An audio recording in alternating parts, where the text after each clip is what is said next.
Well, those of us who've spent most or all of our careers in the industrial manufacturing space can appreciate how many companies have such a great technical solution, but are so woefully behind when it comes to applying technology to their business, such as sales and marketing.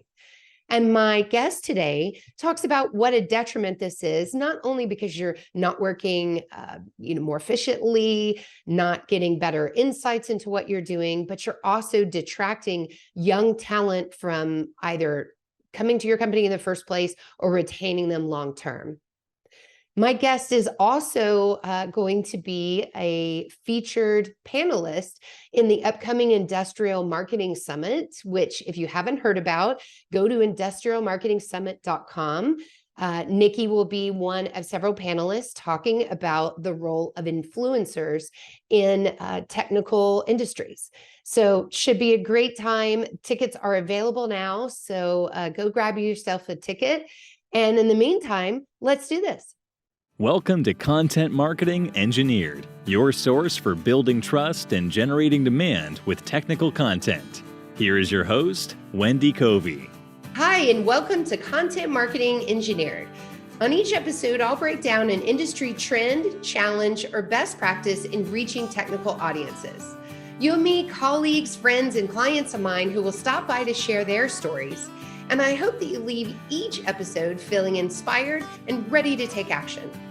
Before we jump in, I'd like to give a brief shout out to my agency, TREW Marketing. TREW is a full service agency located in beautiful Austin, Texas, serving highly technical companies. For more information, visit TREWmarketing.com. And now on with our podcast. Hey everyone, and welcome to another episode of Content Marketing Engineered. I'm joined today by Nikki Gonzales. She is the head of partnerships for QuoteBeam and also the co-host of the Automation Ladies podcast and a fellow Texan. So welcome to the show, Nikki. Thanks, Wendy. Glad to have you here. We were talking about how it's getting fall. We're starting to see maybe a little bit of rain here in Texas. Really excited about that. So Nikki, there's so many questions I have for you today, but I wanted to first start and just walk through your career because you've had a lot of different twists and turns in the roles that you've held. And also you started a podcast. So tell me a little bit about, just the steps you took and then why the podcast. I grew up kind of all over the place. I'm from Iceland originally. I moved to Texas in middle school. My dad started a new job. He worked for a British multinational company. Everybody thought that it was oil and gas that brought us to Houston, but it was actually not. But my dad started his own business after we moved here because the company that brought him here shut down. And I started working for my dad when I was in middle school. Oh, wow. I just really I always liked visiting his office when I was a kid. And so he would let me come to work and, being the nature of a small business, there's always something that can be done.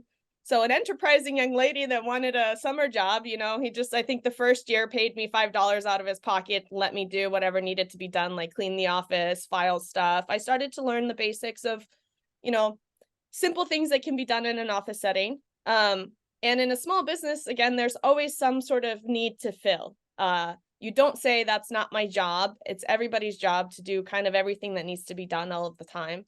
And I think I really picked up kind of that work ethic and the excitement of just being a part of a team that's on a mission, not fulfilling a certain type of job role. So for a while, for instance, I would do the accounting, the monthly statements and the basic AR, AP stuff. And I thought to myself, wow, I could never be an accountant. But I love doing accounting 1 to 2 hours a day before I go do something else and then answer the phones and then talk to someone.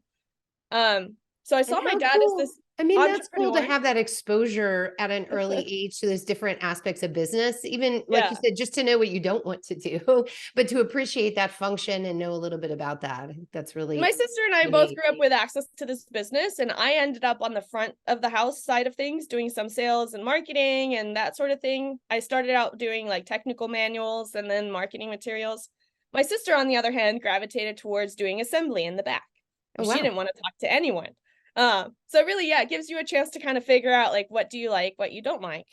But my dad's an electrical engineer and his business was always very technical oriented. But But I was not as good at math and physics. So in high school, I took AP physics and whatnot, but it was harder for me. I like talking to people. So I saw my dad as this business owner, CEO. I ended up going to business school. I got an international business degree because, again, I had moved around. I figured I would like to go on business trips and things like that, really not knowing what they entail and that they're not as fun as you think they are. No kidding. But it's still, again, I got a very general business degree with not a very clear path of exactly what I wanted to do with it. So when I was graduating, I went, through the campus recruiting, and I kind of looked at anything technical that didn't require an engineering degree because I really enjoy solving problems and helping people solve problems. And I do have the aptitude for it. Just I didn't want to sit behind what I considered or thought was engineering, was sitting behind a desk working with drawings or numbers or designs all day and not really talking to people. So I ended up in the amazing world of factory automation. I had no idea what it was. I was recruited by Keyence out of college, and they're a company that trains people very heavily on the technology as well as the sales process. So I would say I really lucked out. I didn't really know what I was getting into. I knew I wanted to move away from Texas at the time, so it was also an opportunity to go somewhere else. And then I ended up with about 10 years of my career doing field sales work for technical products, including machine vision systems, laser markers, barcoding and serialization, traceability products, as well as motion control and pneumatics. I worked with Festo for a while. And I just started connecting with people that I met at shows and customers and things like that. And that's how ultimately I ended up with the weird sort of career turns I've had. None of them were premeditated by me, to be honest. It's just when I say to people, when you put your passion and your curiosity and your work and yourself out there, the people that appreciate that will notice. So I started just getting, sort of job offers and different opportunities through LinkedIn. And I really became interested always in kind of the upstream and the downstream of what I was looking at. So I was also in hardware sales back in 2012. We were having some production issues with lead times and things, nothing like we've seen in the last few years. Oh, yes. But at the time it was frustrating. Being a customer facing person, you really want to live up to your commitments. And when you sell something that then doesn't get delivered on time, that was really, really hard for me. So I ended up going into software sales because I thought, well, hey, at least if I sell it, the software's already been made. The customer doesn't have to worry about whether, it can be delivered. They just have to worry about whether it works for their application. There you go. So I've always been very big on doing the technical side of the sales. I feel like if you get the solution right and it really solves the problem, then the sale will close. Yes, you have to do, there's relationships, there's follow-ups, there's all the different things that you have to do to be a trustworthy, credible, supplier and, make decisions, help your customers make decisions. But at the end of the day, it's in technical sales, it's about having the right solution to the problem. Yeah. And I've always enjoyed that. But throughout that process, also started to see that, hey, I'm trying to sell into this new market and my company is headquartered in Germany and all their marketing says, we're the standard and we've been the standard for 20 years. Whereas in my market, we're not the standard. We're the newcomer. We're the challenger. So I had to sort of think on my feet and I started producing my own marketing materials sometimes as a salesperson. Can't say I recommend that necessarily, but do what you got to do. Right. Oh, it happens And all the time. Yeah. Yeah. And it brought me I was living in the San Francisco Bay Area at the time. And this was like 2012 to 2016. I really started to bleed more into marketing for the sake of wanting to have collateral that helped me in the sales cycle. More pre-sales events that were not so heavy technically for people that were less committed, but wanted to learn about a product. And then being more data-driven and being able to invite people to workshops or presentations or webinars that would fit their application needs rather than just spraying, an email to everybody. And I found limitations in my own system. We were using like a 5-year-old outdated CRM system that wasn't supported anymore. I didn't have the ability to segment email lists properly. And I lived in San Francisco and I would just get bombarded every day with Salesforce and Slack billboards and AI and use machine learning and use data science. And I was like, Come on. throwing it in my face. Come on. I And want so these tools. Yes, yes. one year I just, we had made some changes at the company. I wasn't really loving it anymore. And I just thought to myself, there's got to be something to all this stuff. If I keep feeling like I want to go explore it, then I should do something about it, not just Yeah. complain. And go And to so a I ended up, company that yeah, embraces that technology, understands how it can help you work smarter, not harder. And yeah. exactly. And So there's only so that's you. long that you can try to affect change in your own organization. Mhm. If, you know, if they're not set up to listen or they don't have the need. This particular company ended up getting acquired shortly after, so it really wasn't in their best interest to make any big changes anyway. Ah, And I ended up in this supply chain space. And again, not a position I ever would have been qualified for on paper. I had no experience in supply chain. I had no experience in machine learning. But what I did know was my customer, which was industrial manufacturers mhm. and technical companies. And this particular company wanted to expand that customer base. And they saw me basically build a brand and a booth from scratch for another startup that I worked for free. This particular company was an investor in that. And so they said, hey, we see what you do. Come do it for us, please. And I never would have been able to just apply for that job and get it. Like, Yeah. no matching keywords on my resume really whatsoever.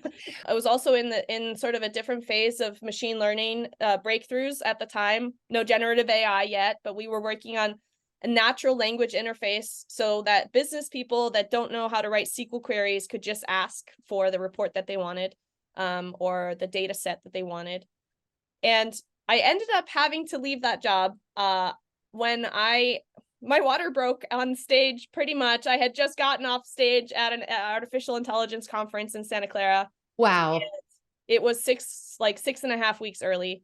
I hadn't planned on taking any Oh, Nikki. leave before my due date. Holy So cow.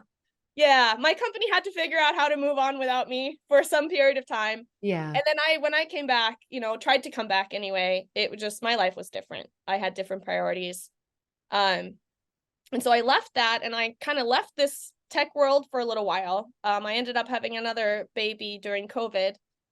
And, series of things that happened in our life. We ended up moving from the Bay Area to Seattle and then back to Texas for family reasons.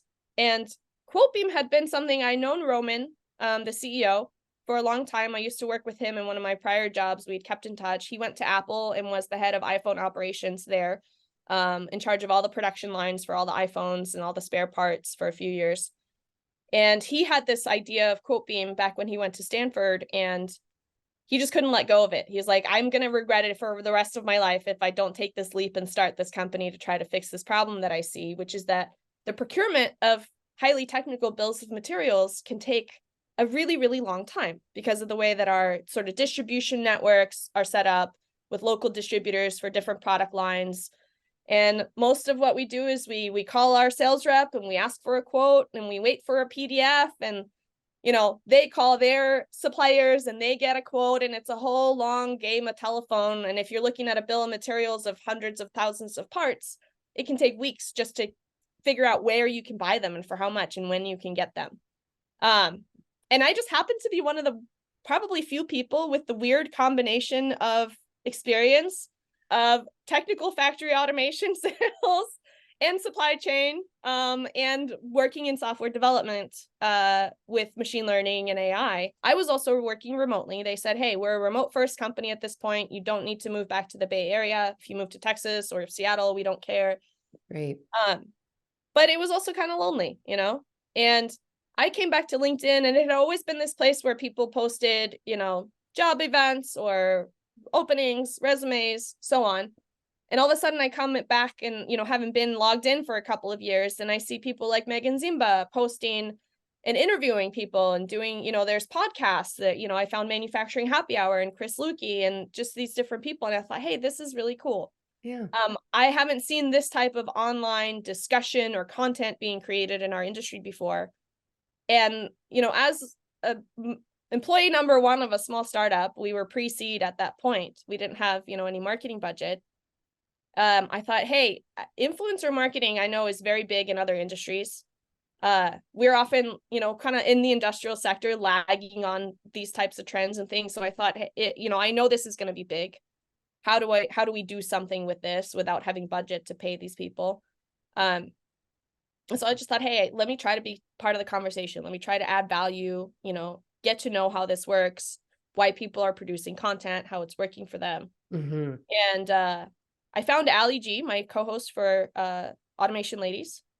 She was just sharing YouTube videos that she was watching to learn about technology, all kinds of things that I was not used to seeing people share, especially women in our industry. It's kind of unique. And we normally don't have a lot of us around that are technical anyway, Mm-hmm. within the same organizations.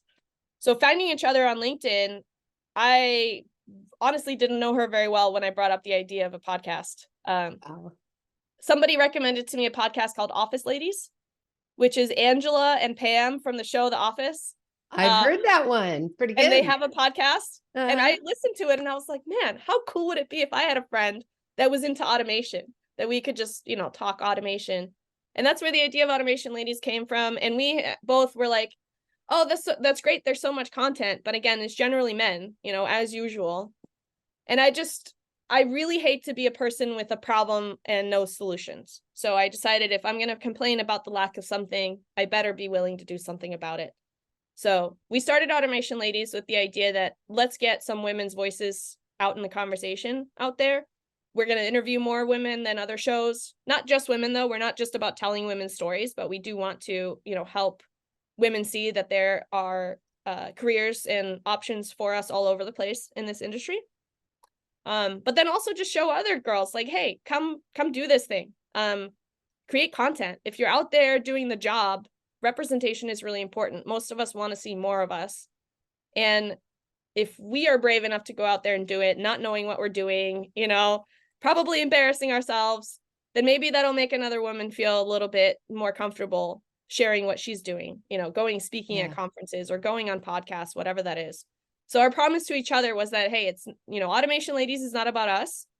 If we can do this and encourage somebody to come and show us up and get better at it than us, somebody younger, somebody better, then we'll have done our job, right? We just wanted to kind of open that door. So that's and I where like that. I like that tone of vulnerability, right? Putting yourself out there, not knowing all the answers, and helping people feel comfortable in their own skin too. So I think that's kind of a theme of this era right now, and it's really nice. I mean, look at it. Before we started the podcast today, we were showing off our home offices and how we have things set up, right? We're not in these fancy studios, are we? No. And I think that really speaks to as well, what younger people, we crave authenticity. I think there's just so much content out there now. There's so much being pushed at us from all different directions. We're being marketed to constantly. We gravitate towards things that don't feel like it's somebody spent a lot of money to get our attention, right? Yeah. Somebody being real, genuine, speaking from the heart. And also, when I think about some key themes as you've walked me through your career history, one was you were obviously attracted to technology, right, from a young age, but yet you went to an industrial company that, while the company itself was technical, they weren't willing to embrace technology to work smarter, right, to further the organization, and they were kind of doing things in this dated way. Same with, addressing the supply chain issues. There was all this dated methodology for doing that. So I can see that you're like, wait, you don't use Slack? Wait, you don't have marketing automation? I don't know that I want to work for you as a company. So it's a real that's a huge thing I see now as well.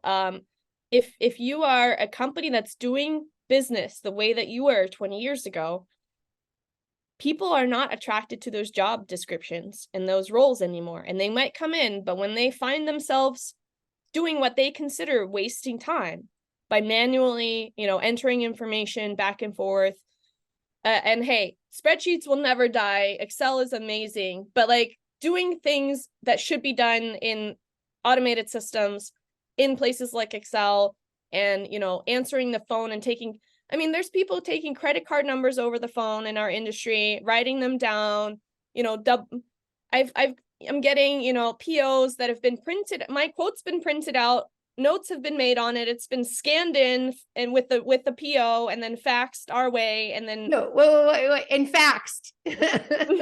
Oh gosh.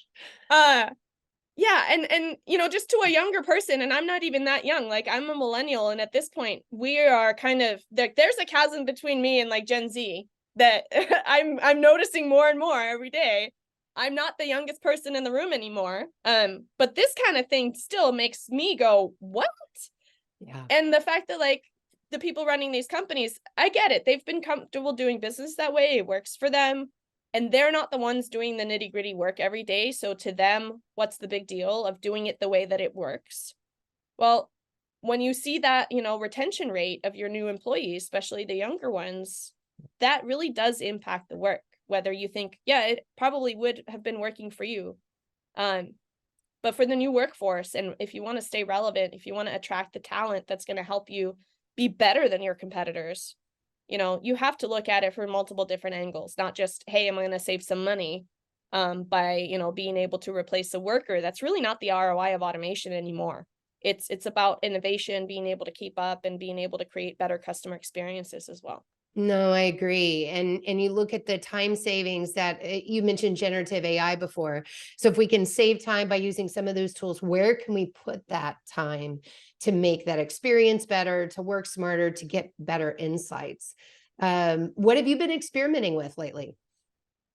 So I've been using generative AI more so on my sort of side project stuff because it's less risky, right? It's it's not mission critical business stuff, and I'm also not one of the developers of the QuoteBeam platform.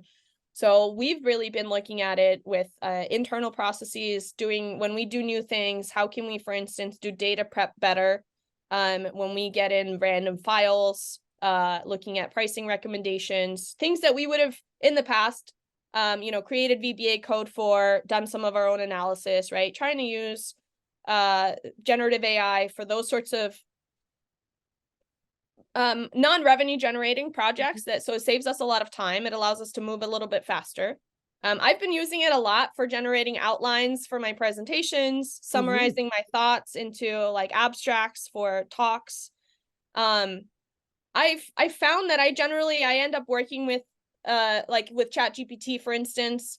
Like I'm never happy with the first output. So I've really been learning how to do prompting, how to have that conversation. You're really having a conversation, right? And refining the output, learning to work with this tool, just like anything else. But I've been experimenting a bit with it there. We have some plans within QuoteBeam that I think I'll say, keep under wraps for now. But it really is, it's a huge potential, especially when you have platforms like ours that are very niche, that bring together multiple stakeholders within a particular industry or area.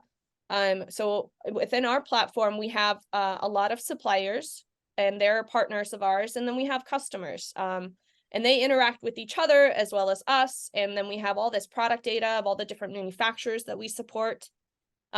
So for an entity like ours, a platform, to have access to this different type of data, transactional data, information about customers, as well as, very niche technical products that ChatGPT or a general, large language model or any other AI that's been trained by more of the tech industry, it doesn't know anything about what we do. It really doesn't. Like you cannot. And it probably ask will ChatGPT. make stuff up. That's the scary part, right? Yes. So I think there's a huge potential for us that really are, committed to our little niches that, the larger tech world maybe doesn't care as much about. Yeah. We have a huge opportunity to create useful AI tools or applications for people that really know what we are doing, right? And not just sound like we know what we're doing. But I think I would love to approach it more like Apple, which is not come out and be like, oh, we're a generative AI company now, or we have this AI function. I don't really care how it gets done. If it gets done, it's helpful. If it's a feature that helps the user do something better or save more time, I don't care whether it's generative AI or, statistical modeling or some sort of business rules automation on the back end of that. The point is, does it work? Does it add value to the process? So I'm also trying, or we are, to be very smart about not just jumping on using generative AI for something if it isn't the best fit. And I learned that, back in when I was working on AI applications and machine learning, a few years ago, was that for many customers, so we used to do applied AI implementations for, large companies. And oftentimes the first meeting would be, show us the AI. And then like the third meeting would be like, okay, well, the first layer of us doing this is going to be improving this particular process with, replacing this spreadsheet with the Tableau dashboard. Yeah. AI about it whatsoever, but you have No. to start, in the right place. You can't just be, jumping to the top of a mountain. You have to climb it, and you have to do so, carefully. Yeah, good. Well, switching gears a little bit, I would like to hear your advice. So we talked a little bit earlier about reaching that younger engineer and being authentic. So what mistakes do you see companies make when they're trying to, reach that Gen Z or reach that millennial? Are they just trying to, I don't know, use old school tactics, or are they ignoring social? Like what are you seeing, and what do you wish companies would do better? I really wish that they would stop gating everything. I know that's like a big topic, but my email inbox is just insane. Everybody wants your email address now, and they want to send you a weekly newsletter and invitations to every single webinar that they have. And it's become information overload. Some of my engineers, I'll use a term, it's, the signal to noise ratio is way too low. Or if you do it the other way around, the noise to signal ratio is way too high. Like, inboxes are so crowded. And just to think that getting somebody's email address into your pre-sales funnel is going to make a good lead for sales, I think is outdated at this point. It doesn't work. Most people younger than me have multiple burner throwaway emails that they use for this kind of stuff. Sure. And yeah, you can try to force people to give you their work email, but I find that myself and my peers, we get more of a bad taste in our mouth by being forced into somebody's way of sales, versus feeling like, okay, then I really have to have a really good reason to want to stick through that process, whether it's like mandated from somebody else or, the brand's already spec'd. But I'm really going to gravitate towards working with companies that are willing to meet me where I'm at, versus telling me that, I have to go through this particular process this exact way, and the only way that I can do it is this. Yeah. So for instance, the whole, like, you have to have 2 calls with an SDR before you get a demo, or even a budgetary idea of how much your software is going to cost. I can't look at this company and think, okay, you're wasting my time and yours over and over and over. You're probably paying these SDRs and, this big sales force a ton of money. And I'm a completely like unqualified lead that shouldn't be in this process. How smart are you about everything else that you're doing as a company? So that would be number one.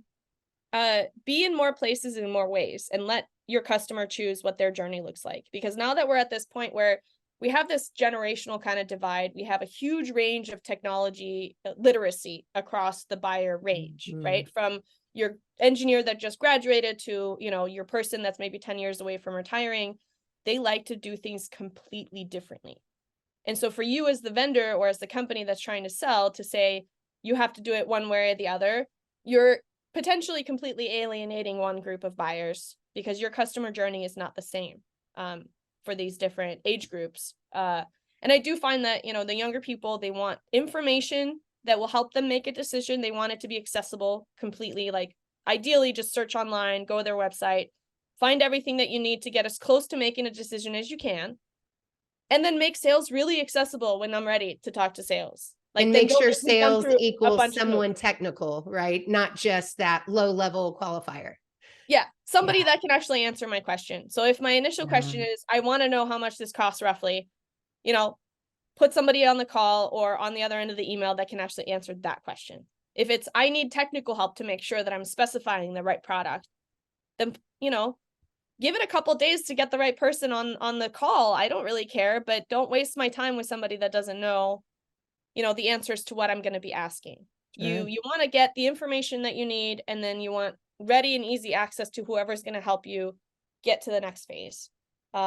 How much do you think the expectation is that you self-serve online for things like inventory, like pricing? How important do you see that?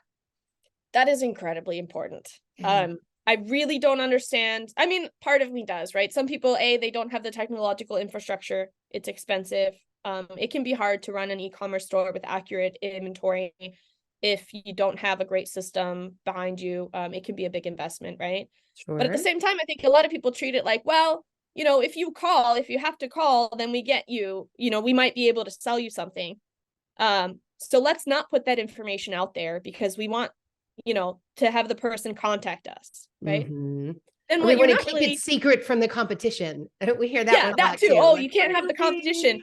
And it's like you know that every competitor of yours that's really serious already has an account with you or has a friend that has an account with yes. you. Like Yes. they work a little harder, but they're gonna get the information. And it also seems, again, like as a younger person, it seems really sketchy to me that you want to hide information or that you don't want your customers to know that competitors are around. That to me is like, wait a minute, what are you trying to hide? Like there's got to be something wrong with you then if you are not willing to be transparent. But then what I find is most of these companies that say just contact us, they're so overwhelmed spending their time on these low value requests, like, do you have this in stock? What is the price? That they don't really have a lot of time to develop really good relationships. Mm. So I'll call, and 90 something percent of these companies that say call us, I call them and they answer my question, but they don't actually try to establish a relationship with me. So then really they just wasted 5 to 10 minutes of their Which staff's is time answering expensive questions time. That's that could have expensive been on the time. Yeah. website. Uh-huh. And it wasted my time over and over and over. And now I get this impression of, like, let's say companies' websites, when they are not transparent with information, I now associate them negatively in my mind and their brand with time wasting, with being non-transparent, with potentially being misleading. Because oftentimes they'll say, normally stocked or in stock, but check. Or Yeah. they'll confirm the lead time after you placed an order. Wait, shouldn't I know when I'm potentially going to get my product before I commit my money to you? Yeah. Right. Yeah. Yeah. And I, now I have this kind of like mental roster of brands I trust and brands I know not to trust. Like their Mhm. product may be fantastic, but if I can't trust the information that they're putting out, then I'm not going to be very comfortable. Yeah. Yeah. Doing business Every with them. interaction enforces some sort of view, some sort Yeah. of perception of that brand. Yeah. Yeah. And when you're told also, no, you can't buy from us unless you have a credit account set up. And, in order to set up a credit account, all of your company's owners and their spouses have to sign a personal guarantee. I'm like, well, that's not going to fly with me. Like, who does that? Apparently people do that. But I think as a younger person, the idea that my money is no good to you because I'm not the right customer, that also seems just offensive. Like it just seems wrong. I don't understand how I have to prove myself that I'm good enough to Yeah. buy your product. Yeah. Yeah. Um, or I've had people like interrogate me about where I live because of these territory restrictions. And I'm like, well, where I live has no bearing on where I'm shipping this product to that I'm buying, first of all, if that's what you're asking. And secondly, like, why should that matter? I can just TaskRabbit somebody to go pick it up at your counter if I need to, I've Yeah. got apps for everything. Who doesn't nowadays? Like, especially people younger than me. Am I willing to go through that effort? I won't unless I have to. But these very arbitrary sort of, or they seem arbitrary, I think, to Mhm. us younger people, rules of engagement, they don't make a whole lot of sense anymore. Yeah. Yeah. So really looking at that, how much friction is in your buying process and saying, do we need these rules? And do we need to ask so many questions to accelerate someone through the sales process? And when do we engage sales versus self-serve on the website? A lot Yeah. of great things. What about reaching younger technical buyers? Are there channels that companies should add on their must-do list that you don't see that they have on their list today? Or I maybe think they're doing it honestly, wrong? YouTube is one of the biggest draws for technical content, because it's just known to be kind of a how-to place, and engineers value generally technical content. Number one is like all the data about the product needs to be available, your data sheets, your models, and so on. But then it's, how do I hook this up to that? Or is this the right thing? And oftentimes, you know, we rely on the manufacturer's experts for that. But we want to be able to find that information before we go talk to someone. So I think most of us will search YouTube for things. Other social platforms, I'm just not the person to ask because I'm not really a big social media person. Ah, I'm too busy with like my kids and my work that I use hey, LinkedIn, that but I don't says something scroll, right there, you Nikki. I know, mean, it really does. Instagram or any of these other places, really. Yeah. And I the do, thing is, pre-kids, yeah. you'd maybe be somewhere different, right? And I think that is an interesting observation because you are, I would say, a social native compared to me as an Xer, right?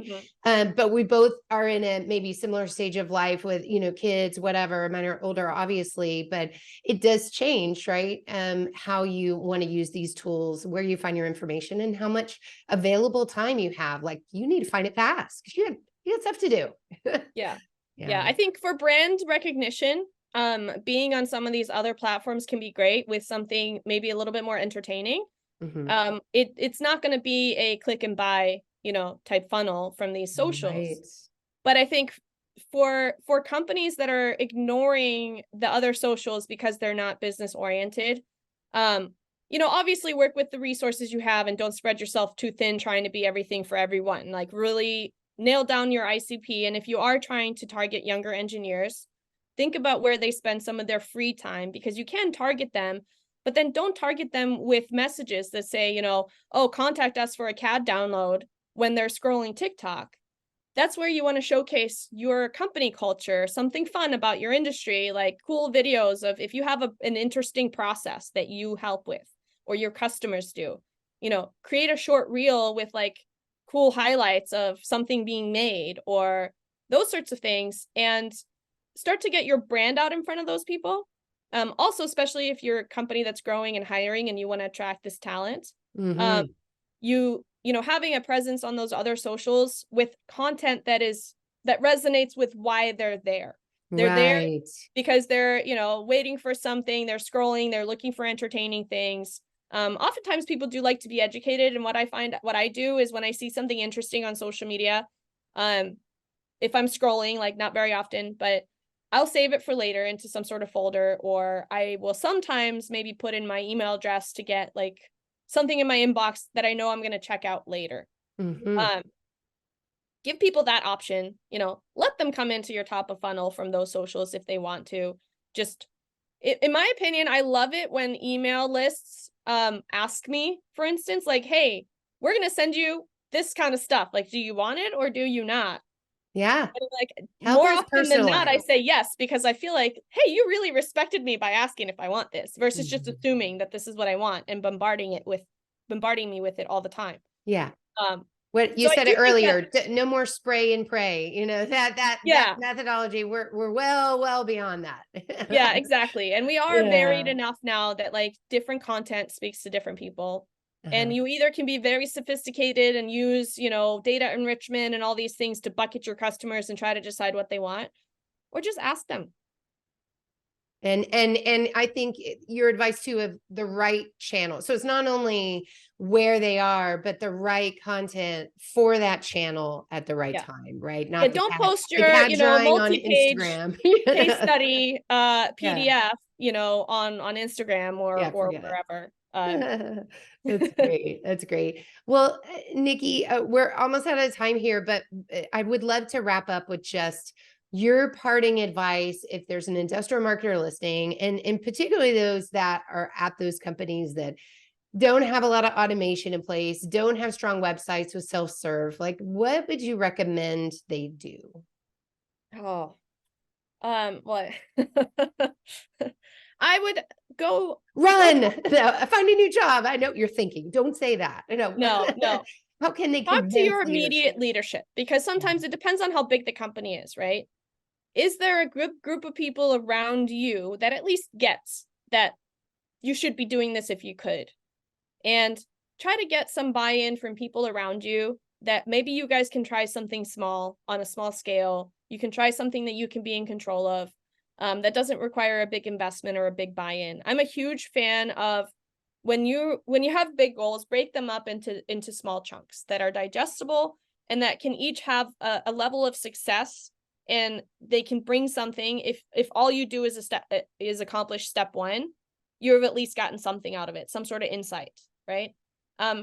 If you're at a company where literally nobody around you sees any value in doing anything differently, and you don't have any internal support, even just from your coworkers, or let's say your immediate manager, then I would say, start looking or putting yourself out there. I don't know, unless you're just happy, right? Like if you're happy to plug along and do what you do, then by all means.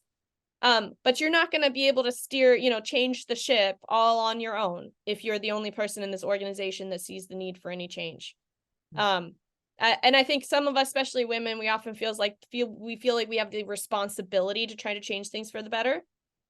Sometimes it's not, you're not going to be the one to change things, and it's okay to acknowledge that. But I think if you do have a good group of people around you, maybe you have some corporate, red tape, or you have some resistance. As long as you can take some small steps yourself, then you can probably, really help yourself and your organization, and then maybe prove that this helps and it works. So document what you do, try to get some real outcomes, and be able to go present that to someone and say, hey, look, there's, I had this hunch that we needed this, and here's what we did to prove out that we actually can have success with this. We'd like to do this more formally, or take it to headquarters, or present it to somebody else, right? There definitely are options like that. And think about, what is the smallest amount of change or resource that you need to ask for to be able to do what you do, right? Coming in and say, hey, we need a whole new CRM system or a whole new ERP system, you're very unlikely to get anything. But if you find a low-cost marketing automation tool that can help you, that doesn't require, a huge, big corporate rollout, you're much more likely to be able to do something. And as you mentioned earlier, the answer might be tech, or it might be a process change. So I like the idea of what you said, taking that big, audacious goal, breaking it down into steps, getting many successes. And I'll just add one, doing a competitive analysis. Sometimes that helps you build that business case of, well, by the way, competitor X and Y are doing these things, and then here's another company in our industry that's like the gold standard, and helping that leadership see how far behind you really are. So sometimes that's a great pretty point. compelling. Yeah. Well, Nikki, so Automation Ladies, we find it on Spotify, Apple, all the good players? All of them. Okay. We have a nice little page that feeds it to all the different ones. Okay. So we have our website, it's automationladies.io. You can listen to the episodes there, or connect with any of the players, so wherever you're used to listening to podcasts. Also, if you're on LinkedIn and you're interested, follow us on LinkedIn, because we do maybe about half of our interviews we do as LinkedIn Lives, actually. Oh, and then we turn them into audio episodes afterwards. Some of them we just pre-record, because not everybody feels comfortable being live. But we also started to do things like live panel discussions, and my current favorite is live demos of products that I'm interested in, or we see as exciting. Because again, we want to have more channels that people can just authentically see this information. You don't have to sign up in a funnel for a demo by a salesperson that's going to, ask you to buy at the end of it. You can just join our live demos on LinkedIn, ask your questions in the comments, and, or watch them later on. We put them on YouTube and on LinkedIn. But I want more people to be able to get exposure to what's out there through, again, more, different channels. So we don't ask for your email address if you sign up for one of our events. You hit attend, LinkedIn will notify you. That's it. Because we hope that we keep, producing enough good content that you want to follow us. And if you don't, if we're not your cup of tea, then that's okay too. All right. And then, of course, people can find you personally on LinkedIn. Is that the best place? Yes. Nikki with 2 Ks. Nikki with 2 Ks, Nikki, and Gonzales with an S at the end. A lot of people know me from before with my maiden name is Hallgrim's daughter. So my LinkedIn URL is still that. It's very long. Don't worry. You won't have to know how to spell it. Okay. And the other places, if you're in the industrial automation components ecosystem at all, as a manufacturer, as a distributor, or as a, systems integrator or OEM, somebody that buys parts for automation systems, definitely check out QuoteBeam.com. We are trying to build a technology platform that gives us the room to be more human. So on our chat, you'll get a real person answering it every time, somebody that actually knows how to answer your question. And we just try to be as helpful and as informative as possible, and establish real relationships from the internet. I feel like a lot of older people think that it's one or the other. It's like it's either relationship-based sales or it's completely self-serve on the internet, never talk to a person. And we think that it needs to be a mix of the two. Thanks for joining me today on Content Marketing Engineered. For show notes, including links to resources, visit truemarketing.com/podcast. While there, you can subscribe to our blog and RA newsletter and order a copy of my book, Content Marketing Engineered. Also, I would love your reviews on this podcast. So please, when you get a chance, subscribe and leave me your review on your favorite podcast subscription platform. Thanks and have a great day.